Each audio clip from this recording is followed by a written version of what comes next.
welcome to the CryptoDrew channel. My name is Andrew, and today we are going to be talking about decentralized exchanges, or DEX for short.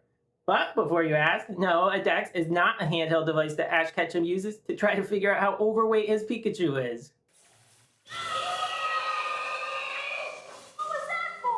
Before I explain what a DEX is, I'm going to explain the alternative, which is a centralized exchange, or CEX for short. And I'm going to spell that one out because if I try to pronounce it, YouTube is definitely going to think I'm talking about something else.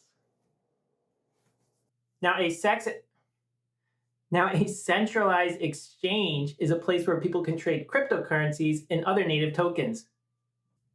People can trade on those exchanges using other tokens, such as the stablecoin Tether, or a fiat currency, such as the US dollar. I will dive deeper into stablecoins in a future video, but the brief explanation is that they are crypto assets that attempt to match their value exactly to the price of another asset, such as the fiat currency of the US dollar or the price of gold.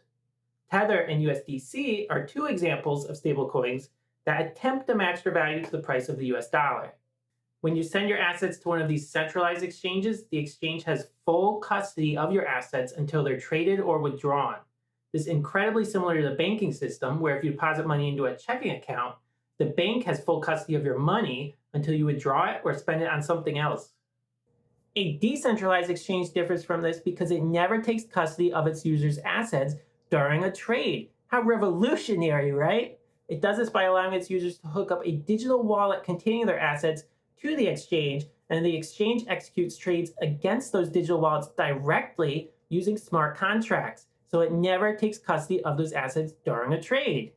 Now, a smart contract is just a piece of code that runs on the blockchain and then executes transactions according to the terms of those contracts. PayPal can actually be used as an example for both types of exchanges. Thanks, Elon.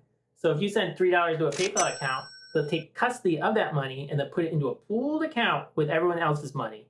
And they'll write down these little virtual napkins. You sent them $3.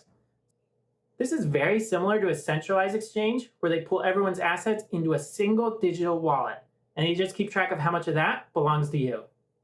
Or alternatively, you can link a bank account up to PayPal and make purchases through PayPal using that linked bank account. And then PayPal will not take custody of those funds except for maybe a brief period of time where they transfer them from one account to another account and maybe collect a little interest along the way. So this one is similar to the decentralized exchange where you link up that digital wallet and they never take custody of the assets during the trade. But I guess PayPal's still sort of centralized here because you're linking up the bank account where you don't have custody of those assets exactly. But from PayPal's perspective, I guess it's still pretty decentralized. So is it safe to keep your money in a centralized exchange? To be blunt, the answer is no. Centralized exchanges have the same issues as banks, where liquidity issues can cause them to fail. If you do have crypto assets locked in a failing exchange, I will bet the FDIC will not bail you out. The earliest example of a centralized exchange collapsing is the Mt. Gox collapse of 2014.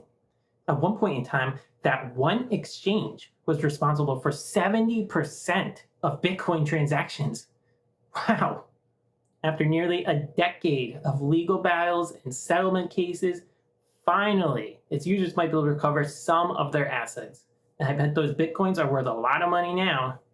A more recent example of a centralized exchange collapsing is when the Celsius network filed for bankruptcy in 2022 due to extreme market conditions.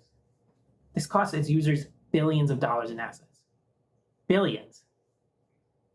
But perhaps the one that has garnered the most attention from the mainstream media is the collapse of the FTX exchange centered around Sam Bankman-Fried.